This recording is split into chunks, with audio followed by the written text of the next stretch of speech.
سورہ لقمان مکی صورت ہے۔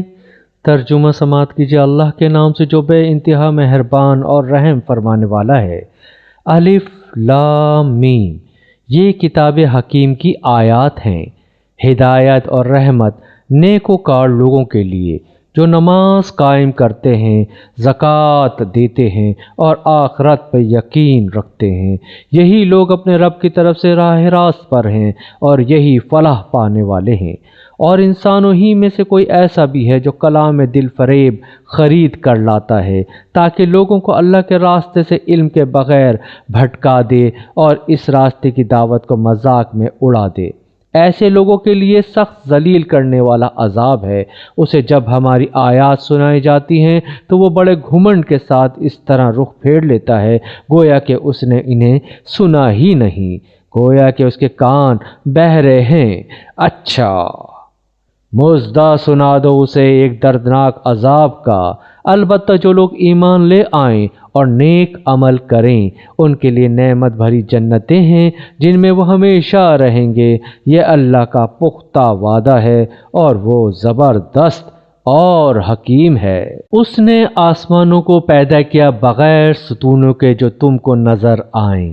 اس نے زمین میں پہاڑ جما دیے تاکہ وہ تمہیں لے کر ڈھلک نہ جائیں۔ اس نے ہر طرح کے جانور زمین میں پھیلا دیے اور آسمان سے پانی برسایا اور زمین میں قسم قسم کی عمدہ چیزیں اگا دیں۔ یہ تو ہے اللہ کی تخلیق۔ اب ذرا مجھے دکھاؤ ان دوسروں نے کیا پیدا کیا ہے۔ اصل بات یہ ہے کہ یہ ظالم لوگ صریح گمراہی میں پڑے ہوئے ہیں۔ ہم نے لقمان علیہ السلام کو حکمت عطا کی تھی کہ اللہ کا شکر گزار ہو۔ جو کوئی شکر کرے اس کا شکر اس کے اپنے ہی لیے مفید ہے، اور جو کفر کرے تو حقیقت میں اللہ بے نیاز اور آپ سے آپ محمود ہے۔ یاد کرو جب لقمان اپنے بیٹے کو نصیحت کر رہا تھا تو اس نے کہا، بیٹا خدا کے ساتھ کسی کو شریک نہ کرنا۔ حق یہ ہے کہ شرک بہت بڑا ظلم ہے، اور یہ حقیقت ہے کہ ہم نے انسان کو اپنے والدین کا حق پہنچانے کی خود تاکید کی ہے۔ اس کی ماں نے ضعف پر ضعف اٹھا کر اسے اپنے پیٹ میں رکھا اور 2 سال اس کا دودھ چھوٹنے میں لگے۔ اسی لیے ہم نے اس کو نصیحت کی کہ میرا شکر کر اور اپنے والدین کا شکر بجا لا، میری ہی طرف تجھے پلٹنا ہے۔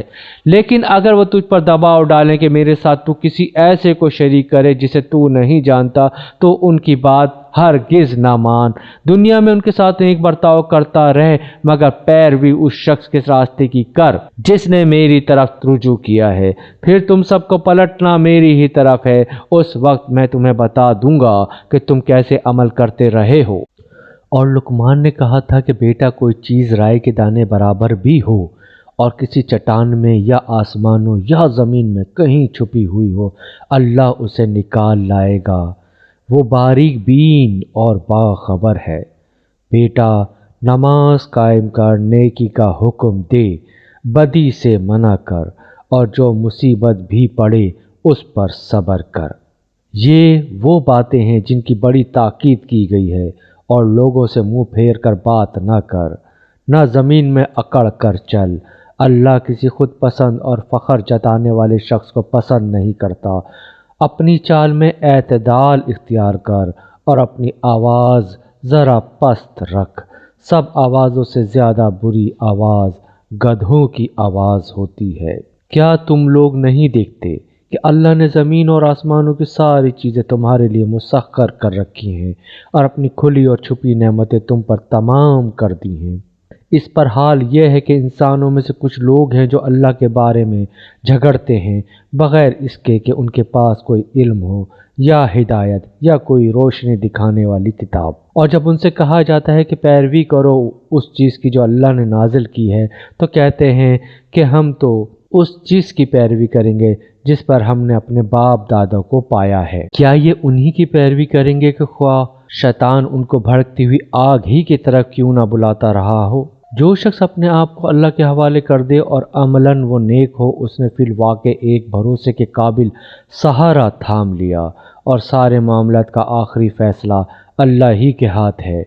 اب جو کفر کرتا ہے اس کا کفر تمہیں غم میں مبتلا نہ کرے، انہیں پلٹ کر آنا تو ہماری ہی طرف ہے، پھر ہم انہیں بتا دیں گے کہ وہ کیا کچھ کر کے آئے ہیں۔ یقیناً اللہ سینوں کے چھپے ہوئے راز تک جانتا ہے۔ ہم تھوڑی مدت انہیں دنیا میں مزے کرنے کا موقع دے رہے ہیں، پھر ان کو بے بس کر کے ایک سخت عذاب کی طرف کھینچ لے جائیں گے۔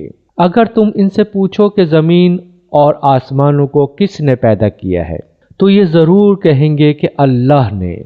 کہو الحمدللہ، مگر ان میں سے اکثر لوگ جانتے نہیں ہیں۔ آسمانوں اور زمین میں جو کچھ ہے اللہ کا ہے، بے شک اللہ بے نیاز اور آپ سے آپ محمود ہے۔ زمین میں جتنے درخت ہیں اگر وہ سب کے سب قلم بن جائیں اور سمندر دوات بن جائیں، جسے ساتھ مزید سمندر روشنائی مہیا کریں، تب بھی اللہ کی باتیں لکھنے سے ختم نہ ہوں گی۔ بے شک اللہ زبردست اور حکیم ہے۔ تم سارے انسانوں کو پیدا کرنا اور پھر دوبارہ جلا اٹھانا تو اس کے لیے بس ایسا ہے جیسے ایک متنفس کو پیدا کرنا اور جلا اٹھانا۔ حقیقت یہ ہے کہ اللہ سب کچھ سننے اور دیکھنے والا ہے۔ کیا تم دیکھتے نہیں ہو کہ اللہ رات کو دن میں پروتا ہوا لے آتا ہے اور دن کو رات میں؟ اس نے سورج اور چاند کو مسخر کر رکھا ہے، سب ایک وقت مقرر تک چلے جا رہے ہیں۔ اور کیا تم نہیں جانتے کہ جو کچھ بھی تم کرتے ہو اللہ اس سے باخبر ہے؟ یہ سب کچھ اس وجہ سے ہے کہ اللہ ہی حق ہے، اور اسے چھوڑ کر جن دوسری چیزوں کو یہ لوگ پکارتے ہیں وہ سب باطل ہیں، اور اس وجہ سے کہ اللہ ہی بزرگ و برتر ہے۔ کیا تم دیکھتے نہیں ہو کہ کشتی سمندر میں اللہ کے فضل سے چلتی ہے تاکہ وہ تمہیں اپنی کچھ نشانیاں دکھائے؟ در حقیقت اس میں بہت سی نشانیاں ہیں ہر اس شخص کے لیے جو صبر اور شکر کرنے والا ہو۔ اور جب سمندر میں ان لوگوں پر ایک موج سائبانوں کی طرح چھا جاتی ہے تو یہ اللہ کو پکارتے ہیں اپنے دین کو بالکل اسی کے لیے خالص کر کے، پھر جب وہ بچا کر انہیں خشکی تک پہنچا دیتا ہے تو ان میں سے کوئی اقتصاد برتتا ہے اور ہماری نشانیوں کا انکار نہیں کرتا مگر ہر وہ شخص جو غدار اور ناشکرا ہے۔ لوگوں، بچو اپنے رب کے غضب سے اور ڈرو اس دن سے جب کہ کوئی باپ اپنے بیٹی کی طرف سے بدلہ نہ دے گا اور نہ کوئی بیٹا ہی اپنے باپ کی طرف سے کچھ بدلہ دینے والا ہوگا۔ فی الواقع اللہ کا وعدہ سچا ہے۔ پس یہ دنیا کی زندگی تمہیں دھوکے میں نہ ڈالے اور نہ دھوکے باز تم کو اللہ کے معاملے میں دھوکہ دینے پائے۔ اس گھڑی کا علم اللہ ہی کے پاس ہے، وہی بارش برساتا ہے، وہی جانتا ہے کہ ماؤں کے پیٹوں میں کیا پرورش پا رہا ہے۔ کوئی متنفس نہیں جانتا کہ کل وہ کیا کمائی کرنے والا ہے، اور نہ کسی شخص کو یہ خبر ہے کہ کس سرزمین میں اس کو موت آنی ہے۔ اللہ ہی سب کچھ جاننے والا اور باخبر ہے۔